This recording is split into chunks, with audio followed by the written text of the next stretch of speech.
Community college so far had been a wash for me. An associate's degree in liberal arts, and 2 Microsoft certifications later, and I still had no clear career path or end goal in mind. My part-time work at a big box hardware store was unfulfilling, and I was pretty sure I wouldn't end up using the degree or certificates I had already earned. During lunch in the student center, I saw a bold-faced advertisement for our community college's employment placement service office and decided it was worth a shot. Selling hammers and ceiling fans to pot-bellied, do-it-yourself suburbanites was played out for me. I finished my sandwich and headed to the office indicated on the flyer. When I walked in, a pleasant middle-aged woman greeted me and showed me to one of the 6 computers used to show job postings to interested students. She briefly explained to me the layout of their listing system and told me to let her know if I had any questions. I thanked her and fired up the aging desktop. The only shortcut on the desktop was a small Internet Explorer icon titled Jobs. I clicked it and waited as the outdated internet and computer struggled to bring me up to the page. Once it loaded, I scrolled through the generic listings, looking for anything that would interest me. There were listings for convenience stores, wholesale membership clubs, and of course the same big box store I was currently wasting away at. Feeling like this was a waste of time, I was about to close the browser when a strange listing caught my eye.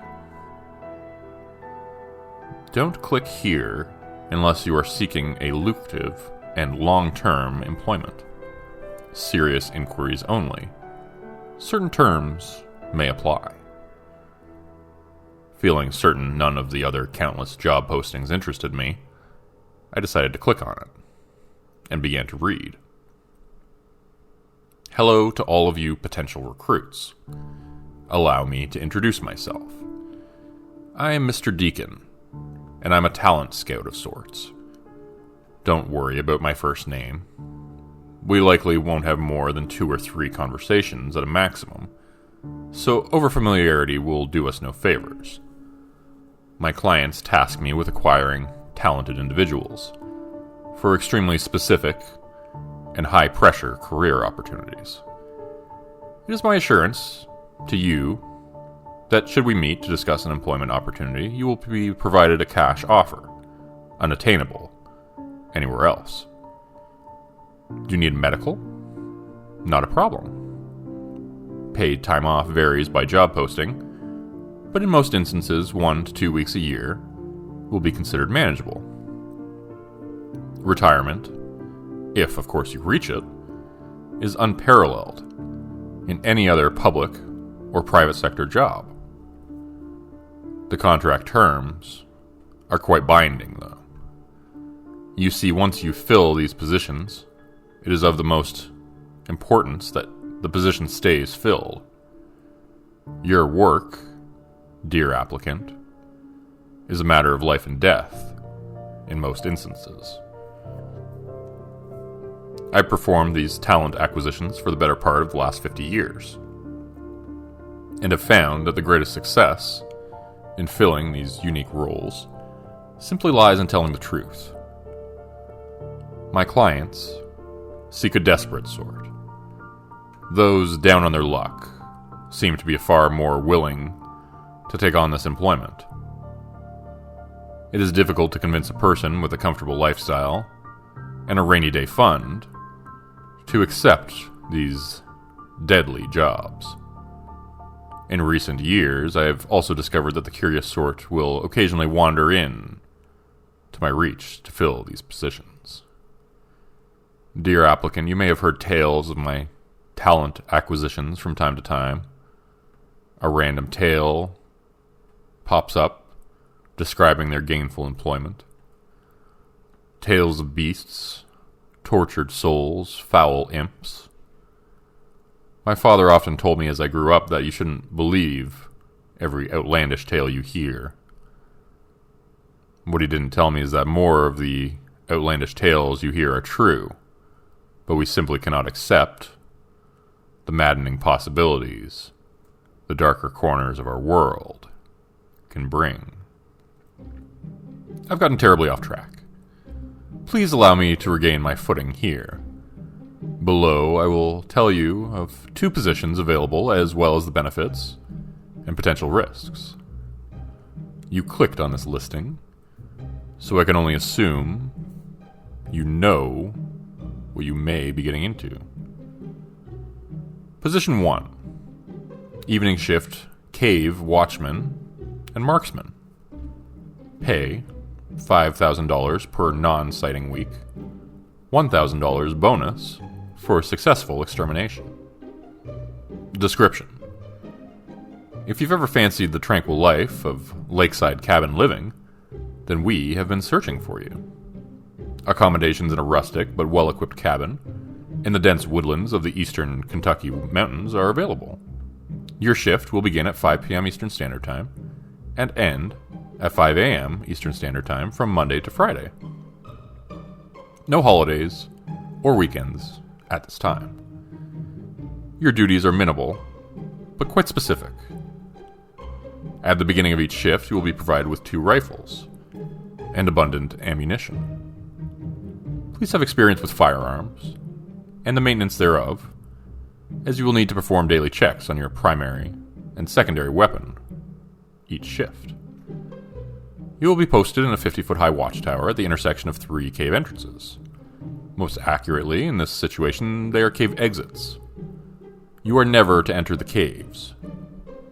You will only observe the entrances for activity. If any entity, shamblers, as we've come to call them, exits any of the 3 caves, you are to shoot them on sight. They most often have the appearance of an emaciated and hairless bear that walks with an unsteady, shuffling gait when they are fed. After a medium-sized meal, the shambler will gain greater speed and agility. Through trial and error, we were able to learn that their primary source of nutrients comes from human bone marrow. This places you in particular danger if they are not eliminated quickly and at a distance. Knowing this, you will periodically receive a shipment of fresh cadavers to lure the shambler to a clearing for a clear view when eliminating them. Hired personnel will be responsible for placing cadavers in the clearing at the start of the shift and removal and cold storage of any uneaten cadavers at the end of the shift. It should be noted that only a shot to the head will kill the shamblers. Removal of the exterminated remains is unnecessary, as the creature will burst into flames upon elimination. Fire extinguishers are provided in the watchtower for post-termination suppression. Lastly, you should never at any time attempt to simplify your job by attempting to collapse the caves and trap the shamblers. This has been attempted twice in the past. While seemingly successful at first, the original cave returned the next day without issue, with an additional opening located beside it. The process was attempted a second time, which resulted in the third opening. This has increased the emergence of shamblers and increased the workload of shambler escape termination specialists. Their emergence in recent years has become more frequent and erratic, so remain vigilant, lest your marrow become their next meal. Posting number 2. Live-in caretaker of a condemned orphanage. Pay $3,000 weekly. Free room and board is included. Description: New York City draws an exciting assortment of people from all around the world. It also seems to maintain a fierce grip on some of its very own deceased occupants. Trident Orphanage, near East Harlem, was the site of a devastating fire in 1937. 7 unfortunate children lost their lives in the blaze, yet their non-corporeal forms have remained. Your job, as caretaker of the Trident Orphanage, is to see to the needs of the children, while keeping them from contacting one another. If they become aware of the fact that they are deceased, they will either attempt to possess your body and exit the orphanage, or lure nearby pedestrians into the building to do the same. Only 5 of the original 7 children still reside in the building due to the carelessness of 2 previous caretakers. The organization that maintains a watch over this facility experimented with the release of one child via the possession of a vagrant in the 1960s. While initially seeming to be a questionable but effective method of releasing these souls, short-term study of the possessed vagrant proved this method to be unacceptable. As the vagrant was observed over the following 2 weeks, their body began to deteriorate rapidly in a similar fashion to advanced leprosy. Corresponding with this, both the personality of the child and the possessed subject struggled for physical and mental control. After 14 days, the vagrant expired and released the poor soul back into the world, who continually moved from host to host. This child and host were eventually quarantined in a different facility, and to this day, although a new host must be acquired every 14 days, it has become impossible to confine the soul in celestial form. Escaped Subject 2 escaped in 1989. It was never tracked or recovered. As a caretaker, your duties will be to engage the other 5 orphans with various activities throughout the day in their respective rooms. Games, toys, and books are provided and should be rotated out regularly, so as not to become stale or disengaging. The children are under no circumstances to see one another. To date, this is the only way the children discover they are dead, is to see another child or their appearance. Their unfortunate final form still remains the charred flesh and bone, their final living days. Escaped Subject 1 discovered a forgotten mirror, which began their frenzy to find a new body, resulting in the vagrant possession experiment. Escaped Subject 2 was able to see another child in the hallway, which prompted the possession of the current caretaker and eventual escape. Keep the children engaged and out of the eye line of one another. As a precaution, the Trident Orphanage now has no reflective surfaces in the facility, and the door remains locked from the outside, should you become an unwilling vessel for one of your charges. You will be relieved for 4 weeks out of the year for a vacation, and all physical needs will be met during your stay. By reading the above position, notices you have agreed to accept placement by Mr. Deacon and Associates. Those, dear applicant, are my only 2 active openings at the moment. I'm afraid that willing participants are somewhat difficult to come by, so the terms I work under have become somewhat more unscrupulous over the years. Desperation, after all, can be created. Your knowledge of my work has bound you to a contract of sorts with 2 potential paths forward. Path 1. Accept this gainful employment for myself and my clients. You need not reply here.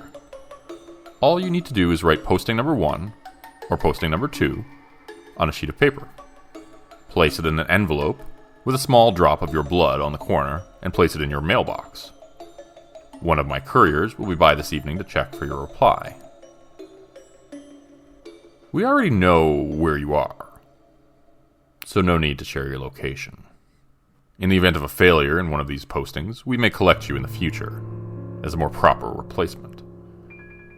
Path 2. Do nothing. Ignore this. Leave no envelope. I also know where you are. The unwilling always make excellent bait for the shamblers or a pristine vessel for our unfortunate child in quarantine. Either way, dear applicant, I will be seeing you, some sooner than others. What the hell had I just read? This couldn't possibly be real. Some asshole had logged into the school system and added this as a prank. I pushed the chair back from the desk and walked over to the attendant and asked her to come look at the job posting I had just finished so she could remove it. We walked back to the desk together, but the listing was no longer on the screen. There was just a smiley face in the center with the words, "Thank you for your application," typed beneath it. She clicked back to the listing page and asked me to find it. I scrolled down to where the listing had been earlier, but nothing was there. A few more seconds of scrolling up and down the page were fruitless effort. Confused as I was, I thanked her for her help and headed back to catch the bus to my apartment. The entire ride there, I kept thinking of the job posting. I thought it was a joke initially, but now I was feeling like slightly paranoid. Could that Deacon guy really know who I was? How had I applied to the posting? I sat in my place with a blank sheet of paper and an envelope in front of me. I tried to put the pen on the page 100 times, but was trying to convince myself there was no way this was real. What if I put the thing in the mailbox and it's gone tomorrow? A worse thought occurred to me. Will something really happen if I don't? With a quick scratch, I wrote a number on the sheet and went outside to put it in my mailbox. Before I slid it into the mailbox, I pulled out my pocket knife and nicked the end of my thumb, adding a bloody thumbprint like a macabre stamp to the corner. The old mailbox lid squealed with rust as I opened it and dropped the envelope in. This morning I awoke, headed to the mailbox to see if my letter was still there, just to soothe my worries. When I peered inside, the envelope appeared to be gone. I stood on the tips of my toes to look into the bottom and found a yellowed scrap of paper crumpled in the corner. Pulling it out and smoothing the surface, I read the 11 words and curling signature. You have been selected, dear applicant. I shall collect you soon. Mr. Deacon. My heart swelled into my throat and frightened tears fell down my face. I knew now something was coming for me soon. Reading that job posting had bound me to some hellish contract, and now someone who shouldn't have known where I lived had left me this note. If you don't hear from me again, I hope at least this will keep you from making the same mistake I did. If you see anything labeled by Mr. Deacon, just don't read it. I'm sad to say the terms really do apply.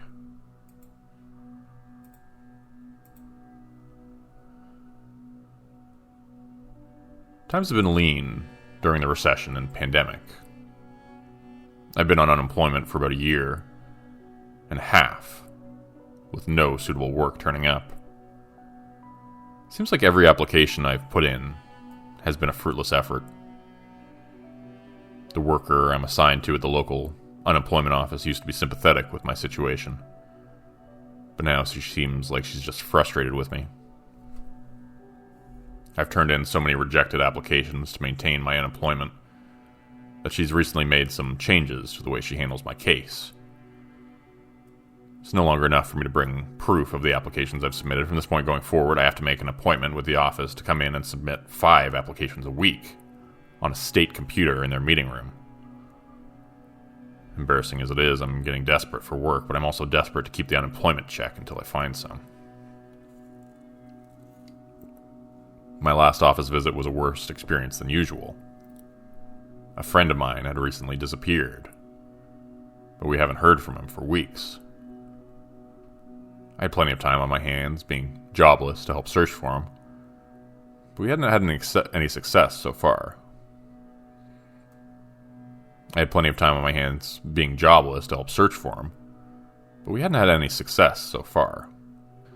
Staring at that dusty monitor in the employment office was so much harder with my mind on my friend.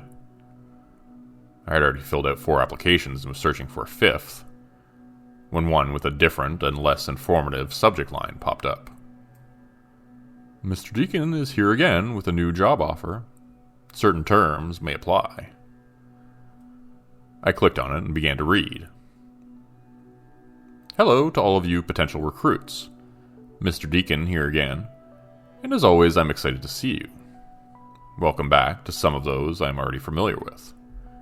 If we haven't had the pleasure as of yet, rest assured that I have previously provided a reasonable amount of information as to who I am and what I do. For those of you with a limited amount of time or attention, I will give you a brief recapitulation. My name, dear applicant, is Mr. Deacon, and I am a talent scout of sorts. A variety of clients employ my services in the acquisition of talented men and women to perform lucrative but dangerous tasks, both long-term and short. Benefits are provided, compensation is generous, but the work will be challenging. An employment opportunity and relevant information will be provided below, so please read with care. For those familiar with my work, please allow me to update you on a few things. My benevolent clients were overwhelmed with the amount of interest in our previous 2 postings. This is most fortuitous, as the occurrence of events and locations requiring their attention seems to be increasing at a rate which we have not before seen. Some of our best and brightest investigators are working diligently at these new sites to prepare them for job placement. In the coming weeks and months, I may again reach out for your talents. As usual, I've gotten a bit off track. Please allow me to present you with a single tantalizing option today. There are many offers in the works currently, but this one is of particular importance to my operation as a whole. Certain agreements must be maintained, and my priority is to make safe those unaware of certain entities and threats that creep just behind the peaceful facade of this world. Posting number 3. On-call parcel delivery. Must be available 24 hours a day, 365 days a year. Pay $2,000 per completed delivery. Locations. Various postings globally. Description. If you find yourself with abundant time on your hands and a desire to travel your local vicinity, then I believe we may have just the position for you. Havencroft and Garnet Delivery Solutions have immediate openings for detailed and discreet delivery drivers. Constant availability is required with a 2-year contracted term. Your duties as a delivery driver at Havencroft and Garnet Delivery Solutions are straightforward, but must be followed to the word. Upon receiving a call from our dispatch team, you are to report to the provided address, no later than 1 hour after notification. The address will change with each new delivery, as well as the vehicle you use to make the deliveries. Once you arrive at the provided location, you will find a cargo van with an advertisement on the side of H&G Logistics. Once you arrive at the provided location, you will find a cargo van with an advertisement on the side of H&G Logistics. The door will be unlocked and keys will be in the ignition. A yellow post-it note will be adhered to the radio with the delivery address. The provided address in your cargo van will be no more than 25 miles from your current destination, and no less than 10 miles away. You are to use the onboard GPS in the van to travel to the provided address. Arrival is required within 1 hour upon taking possession of the cargo van. Do not make any personal stops while driving the H&G Logistics vehicle. Should you be pulled over by any law enforcement entity, there is a business card located above your head in the sun visor. You are not to touch this card unless a traffic stop or roadblock occurs. This card is to be provided to the officer making the stop. It should be noted that this card is not to be returned to you and will remain in the possession of the law enforcement officer. If the officer should attempt to return the card to you, begins to show signs of neurological issues, or attempts to open your vehicle door and gain entry, you are to drive away immediately. The officer will not attempt to follow you. Understand that you are never to attempt to read this card yourself. During transit to the assigned destination, you are never to inspect the cargo in the rear of your van. Every delivery will have a steel-reinforced chest approximately the size of a refrigerator box turned on its side. While most parcels will remain silent during transit, you may expect a variety of scratching noises, smells of decay, screaming, and occasional pleading coming from the container. The voice from the container may also occasionally know your name, or sound similar to a friend or loved one. Regardless of any attempts at interaction from the contents of the container, you are prohibited from examination or communication with the contents held within. Earplugs are provided in the glove box for your convenience.